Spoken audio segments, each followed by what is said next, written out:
اسلام میں تین جہانوں یعنی ایک جہاں ہم موجود ہیں اور ایک عالم برزخ آخرت، اور عالم برزخ کو قبر کے ساتھ منسلک کرتے ہیں، مگر وہ تو جہاں ہی اور ہے۔ اس کے متعلق ذرا وضاحت فرما دیں۔ جوید احمد غامدی صاحب نے اس کی وضاحت فرمائی ہے، لیکن وہ حدیث پر بحث کرتے ہیں۔ حدیثوں کو تو چھوڑ دیں جی، میں نے تو 10 قرآن سے آیات پیش کی ہیں میرے بھائی، آج سے 10 سال پہلے میری اس پہ ویڈیو ریکارڈ ہو چکی ہے۔ مسئلہ 117A عذاب قبر سے متعلق 10 آیات، اور 117B عذاب قبر سے متعلق 17 صحیح الاسناد احادیث، اکثر بخاری اور مسلم سے ہیں۔ اس میں وہ میں نے دونوں کو الگ اس لیے کیا تھا کہ اگر کسی کو حدیث سے کوئی چیڑا ہے تو وہ پہلے والا لیکچر دیکھ لے، اس میں نے قرآن سے مقدمہ کلیئر کیا ہے۔ مقدمہ یہ ہے کہ قرآن برزخ جو ہے نا ان سین بیریئر کو کہتا ہے، اور قبر برزخ میں داخل ہے۔ اس کی وجہ یہ ہے وَمِن وَرَائِهِمْ بَرْزَخٌ إِلَى يَوْمِ يُبْعَثُونَ، مرنے سے لے کے آخرت کے دن تک برزخ ہے۔ اب یہ کہنا کہ جی آخرت میں عذاب ہوگا چونکہ حساب و کتاب آخرت میں ہے، تو یہ اصول بھی میں نے ان کا قرآن سے توڑ دیا ہے۔ قرآن میں تو عذاب کی 4 قسطیں بیان ہوئی ہیں۔ نمبر 1 دنیا کی زندگی میں، سورہ سجدہ میں، کہ تمہیں دنیا کی زندگی میں عذاب دیں گے تاکہ آخرت کے پوائنٹ آف ویو سے تم اللہ کی طرف پلٹ آؤ۔ نمبر 2 جو سورۃ الانعام میں باقی صورتوں میں آیا کہ جو گناہگار ہیں ان کی موت کے وقت ان کے چہروں اور پیٹھوں کے اوپر ہتھوڑے مارتے ہیں فرشتے۔ ابھی آخرت کا دن تو قائم نہیں ہوا تو ان کا حساب کتاب تو ہوا ہی نہیں، عذاب یہیں شروع ہو گیا۔ اور تیسری قسط وہ بھی قرآن میں آیا کہ فرعونی صبح و شام آگ پہ پیش کیے جاتے ہیں۔ اور چوتھی قسط جس کو سارے مانتے ہیں وہ آخرت میں حساب و کتاب کے بعد ہے۔ یہ جو تیسری قسط ہے نا کہ فرعونی صبح و شام آگ پر پیش کیے جاتے ہیں، حالانکہ بھی آخرت قائم نہیں ہوئی، اس کو امام بخاری نے صحیح بخاری میں چیپٹر کی ہیڈنگ بنایا ہے۔ عذاب قبر کا جو چیپٹر بند ہے نا اس کے اوپر انہوں نے یہ آیت لکھی ہے کہ یہ آیت ثبوت ہے کہ عذاب قبر برحق ہے۔ قبر اس لیے بولا جاتا ہے کہ عمومی بات ہے، قرآن میں نہیں ہے اماتہ فاقبرہ، انسان مرتا ہے اور اسے قبر ملتی ہے، تو کیا ساروں کو قبر ملتی ہے؟ تو قرآن جھوٹا ہو گیا کیا؟ نعوذ باللہ، نہیں، عموماً قبر ملتی ہے۔ وہ قبر مچھلی کا پیٹ بھی ہو سکتا ہے، شیر کا پیٹ بھی ہو سکتا ہے، سمندر کی گہرائی بھی ہو سکتی ہے، زمین میں راکھ کا بکھرنا بھی ہو سکتا ہے، ایئر کریش میں راکھ کا بکھرنا بھی ہو سکتا ہے۔ یہ ساری قبریں ہی ہیں، اس لیے اس کو کمبائنڈ آپ برزخ کہتے ہیں، ٹھیک ہے؟ تو اس کو جھگڑا کرنے کی ضرورت نہیں ہے۔ آپ غامدی صاحب کو یا مجھے چھوڑیں، قرآن و سنت کے دلائل کی بات کیا کریں، وہ آپ ویڈیو دیکھ لیں۔ قرآن میں متشابہات اور حروف مقطعات کی قیامت تک کے انسانوں کے لیے دعویٰ کو مشکوک نہیں کر دیتی؟ کیا اس طرح کی آیات سلمان رشدی جیسے فتنوں کا باعث نہیں بنتی؟ آپ کو پتہ ہی نہیں ہے کہ سلمان رشدی کا مسئلہ کیا تھا۔ اس سلمان رشدی کا نام لے کے ہی آپ نے معاملے کو خود ایمبیگوس کر دیا۔ سلمان رشدی کو تو یہ مسئلہ ہی نہیں ہے، نہ متشابہات سے نہ حروف مقطعات سے، اس کا تو مقدمہ ہی کچھ اور ہے، اس کا مقدمہ قرآن پہ تو نہیں ہے، اس کا مقدمہ تو احادیث کے پوائنٹ آف ویو سے وہ چیز ہی کچھ اور ہے۔ سلمان رشدی کی کتاب سٹینک ورسز کے اوپر میں نے پوری ویڈیو ریکارڈ کروا دی ہے، وہ آپ دیکھ لیں۔ پہلے تو آپ سمجھیں اس کا مسئلہ کیا ہے۔ یہ متشابہات اور حروف مقطعات یہ تو چیز ہی کچھ اور ہے، اس کو تو کبھی بھی کسی نے تختہ مشق بنایا ہی نہیں ہے۔ متشابہات ہی ہوں گے نا میرے بھائی، لیسا کمثلہ شیء، اللہ کی مثل جب کوئی شے ہی نہیں ہے، ہم آپ کو کیسے اللہ کی کوئی مثال بیان کر سکتے ہیں؟ متشابہ آیات کا مطلب کیا ہے پہلے یہ سمجھیں۔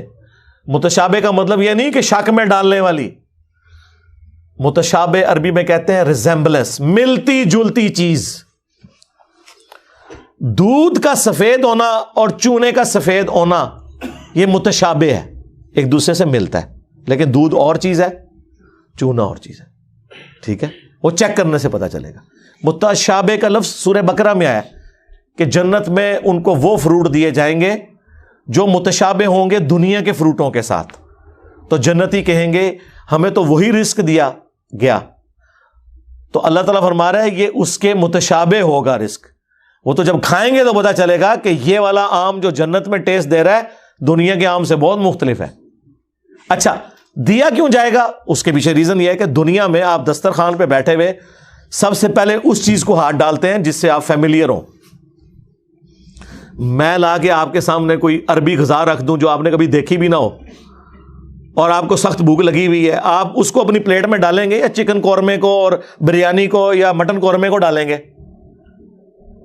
ہاں، کھا پی کے جب فارغ ہو جائیں گے پھر کہوں کہ چلو میں اے بھی ذرا چیک کر لوں، آخر میں اس کو رکھیں گے.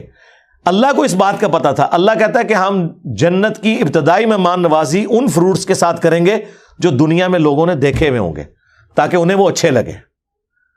اگر جنت میں انار، کیلا، سیب، آم آپ کے سامنے آئے گا تو آپ کو اچھا لگے گا. اگر عجیب و غریب کوئی فروٹ آ گیا آپ کہیں گے ادھر ہی ہے نا، ایک راستے نہیں چلے، میں پہلے وہ کھاواں جس سے میں فیملیئر ہوں. وہ متشابہ ہوگا لیکن اس کا ذائقہ بالکل مختلف.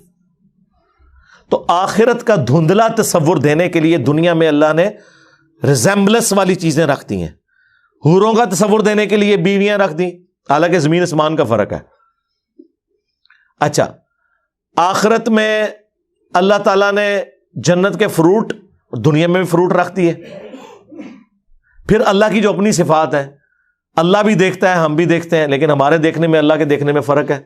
اللہ کا ہاتھ جیسا کہ اس کی شان کے لائق ہے، اور ہمارا ہاتھ ہم یوں بھی نہیں کہہ سکتے کیونکہ قرآن میں آیا لیس کمثلہ شیء، اللہ کی مثل کوئی شے نہیں ہے. اللہ کا عرش پر استوا فرمانا ہم اس کے لیے مثال دے ہی نہیں سکتے، جس طرح میں کرسی پہ بیٹھا ہوں، اللہ کی مثل کوئی شے ہی نہیں ہے.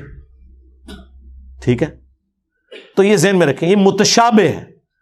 تو یہ متشابہات کے بارے میں سورہ آل عمران کی آیت نمبر 7 ہے کہ قرآن کی آیات دو قسم کی ہیں، ایک محکمات ہیں اور وہ ام الکتاب وہی ہیں. قرآن خود کہہ رہا ہے کہ تم نے انہی آیات کو لے کے چلنا ہے. دوسری متشابہات ہیں جو صرف سمجھانے کے لیے بتایا گیا، اور اس کا مقصد یہ نہیں تھا کہ آپ اس کا مطلب تلاش کرو. قرآن میں اسی آیت میں سورہ آل عمران 7 نمبر میں آیا کہ جو ان آیات کے پیچھے پڑھتے ہیں تاکہ اس میں کوئی ٹیڑھ پن تلاش کرے، ان کے دل جو ہیں وہ ٹیڑھے ہو چکے ہوئے ہیں. اور اہل ایمان کی نشانی یہ ہے کہ وہ کہتے ہیں سب کچھ ہمارے رب کی طرف سے ہے، ہم ان پر ایمان رکھتے ہیں، اور وہ اللہ سے دعا کرتے ہیں ربنا لا تزغ قلوبنا بعد اذ ہدیتنا وہب لنا من لدنک رحمہ انک انت الوہاب.